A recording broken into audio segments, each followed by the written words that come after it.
तुलसीदास जी महाराज के ऊपर प्रश्न चिन्ह उठाने वाले मंत्री जी से मैं इतना ही कहना चाहता हूं कि जिस अधम की बात वो कहते हैं, वो लोग जो अधार्मिक हैं, अनैतिक हैं, जो जिसके पास सच्चा ज्ञान नहीं है, अगर उसे तुम विद्या दे दोगे, और विद्या भी कैसी, अक्षर ज्ञान की बात तुलसीदास जी महाराज नहीं कह रहे हैं। वो कहते हैं विद्या दोधारी तलवार की तरह है। अगर विवेकी इंसान न हो, अधार्मिक हो, भगवान में आस्था न रखता हो, अगर वो सही तरीके से अपने विद्या का इस्तेमाल करना नहीं जानता हो, कब करना कब नहीं करना, अगर उसके अंदर इतना विवेक नहीं हो, तो हो सकता है वो हानि कर डालेगा, वो खतरनाक हो जाएगा। इसलिए पहले इंसान के ज्ञान को देख लो, उसके बाद से उसे शक्ति रूप में विद्या दो। जैसे भगवान श्री राम एक राजकुमार हैं, राजकुमार आ रहे हैं, ऋषि विश्वामित्र बुलाकर ला रहे हैं ताड़का के वध के लिए, लेकिन ऋषि विश्वामित्र पीछे पीछे चलते हैं और श्री राम एक राजकुमार को कहते हैं, हे राम,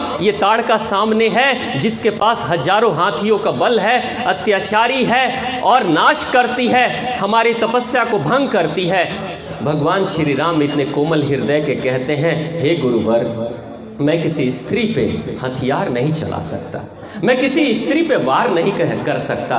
तो गुरुवर कहते हैं, गुरु विश्वामित्र कहते हैं, हे राम, ये मेरा आदेश है, और तुम्हारे पिता ने कहा था कि हे राम, अब ऋषिवर ही पिता तुल्य होंगे, उनका ही आदेश तुम्हारे लिए सर्वोपरि होगा, तो ये मेरा आदेश है कि इसका वध करो। श्री राम ने वध किया, ताड़का का वध किया, और ताड़का के वध के बाद जब आश्रम में आते हैं तो ऋषि विश्वामित्र सारे अस्त्र और शस्त्र जो खतरनाक थे, जो शक्तिशाली थे, सब सुपुर्द कर देते हैं श्री राम को।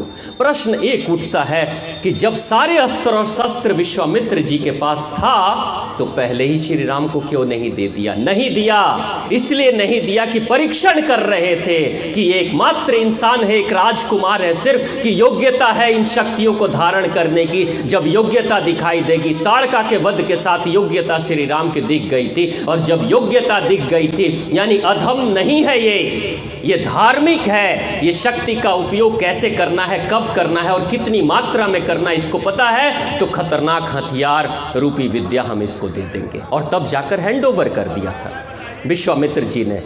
यही चीज लेकिन दुनिया में एक बड़ी विचित्र घटना घटी। दुनिया में हमारे इस धरती के बुद्ध का ज्ञान आज पूरी दुनिया में फैल रहा है, और उनका जो ज्ञान से आधी दुनिया आच्छादित है, आधी दुनिया मान रही है बुद्ध की शिक्षा को। बुद्ध की शिक्षा भी जापान में जाती है और जापान के लोगों का कल्याण कर देती है। आज जापानीज जो होते हैं वो पूछते हैं कोई कि जापान इतना महान कैसा बना, तो लोग कहते हैं कि बुद्ध के कारण से महान बना, बुद्ध की शिक्षा के कारण से महान बना। लेकिन वहीं पे एक दूसरा वैज्ञानिक है विश्व में, आइंस्टीन जिसका नाम है। आइंस्टीन जर्मनी का वैज्ञानिक था। न्यूक्लियर एनर्जी, एटॉमिक एनर्जी, अणु और परमाणु की एनर्जी का विज्ञान उसको पता चल चुका था कि अणु के इस्तेमाल से, परमाणु के इस्तेमाल से कैसे कैसी अच्छी अच्छी और बड़ी बड़ी और शक्तिशाली चीजें की जा सकती है। तो जिस समय हिटलर का प्रकोप बढ़ा था, अत्याचार बढ़ा था, तो आइंस्टीन जर्मनी छोड़कर अमेरिका में जाकर शरण लेता है, वो वैज्ञानिक शरण लेता है। और जब वहां वैज्ञानिक शरण लेता है तो उस समय अमेरिका का राष्ट्रपति ट्रूमैन था। ट्रूमैन को पता चला, जब खबर मिली कि आइंस्टीन आया है जिसके पास न्यूक्लियर पावर, एटॉमिक एनर्जी का विज्ञान है, ट्रूमैन उसको बुलाता है, राष्ट्रपति बुलाता है और कहता है, ये विज्ञान मुझे दे दो, ये ज्ञान मुझे दे दो। आइंस्टीन ने पूछा, क्या करोगे आप इसका? तो मैं न्यूक्लियर पावर स्टेशन बनाऊंगा, बिजली पैदा करूंगा और उससे अमेरिका के लोगों का कल्याण करूंगा। ऐसी बातें वो करता है। आइंस्टीन बिना सोचे समझे, बिना जांच परख किए हुए, बिना ट्रूमैन को बेहतर तरीके से समझे बिना एटॉमिक एनर्जी का फॉर्मूला बता देता है। और जब उस फॉर्मूले को लेकर ट्रूमैन अपने पास रखता है, तो उसी फॉर्मूले से वो एटम बॉम्ब तैयार करता है।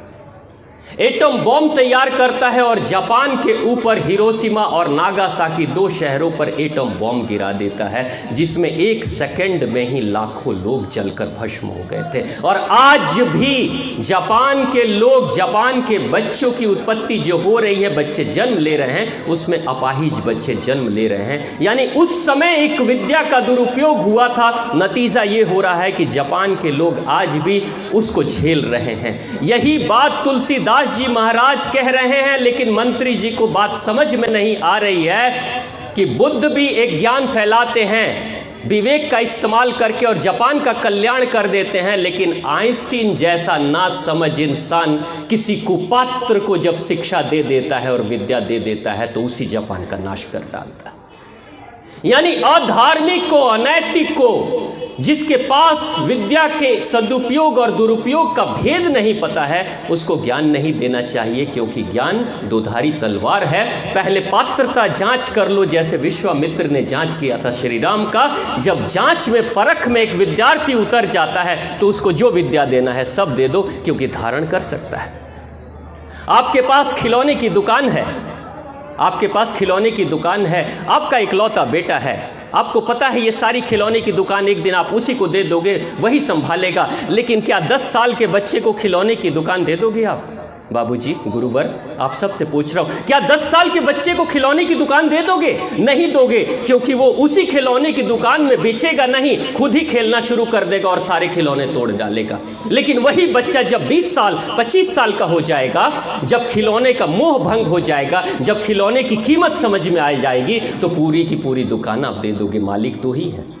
क्योंकि अब वो रक्षक है, वो भक्षक नहीं है। लेकिन 10 वर्ष का बच्चा अपने ही खिलौने की दुकान का भक्षक बन सकता है। यही बात तुलसीदास जी महाराज कह रहे हैं। लेकिन अफसोस की बात है, शिक्षा मंत्री जी निश्चित तौर से आधुनिक शिक्षा प्राप्त किए हैं। अगर रियल विद्या प्राप्त किए होते गुरुजनों का, गुरुकुलों का, तो ये बात कभी नहीं कहते, इस मर्म को समझ जाते। और तुलसीदास जी के ग्रंथ पे प्रश्न चिन्ह उठा रहे हैं। वो ग्रंथ किसका है? वो उस ग्रंथ में रहता कौन है? उस ग्रंथ में हमारी गुरु माता कह रही है हमारे राम रहते हैं। आज हम अपने राम को जानते हैं तो किसके कारण से जान रहे हैं? उस तुलसीदास जी महाराज के रामचरितमानस के कारण से जान रहे हैं। अगर तुलसीदास जी महाराज अवधि में उस रामचरितमानस का निर्माण और रचना उन्होंने नहीं किया होता, तो आज बताइए कितने लोग संस्कृत समझते और वाल्मीकि, ऋषि वाल्मीकि के उस रामायण को समझ पाते? बड़ा मुश्किल था।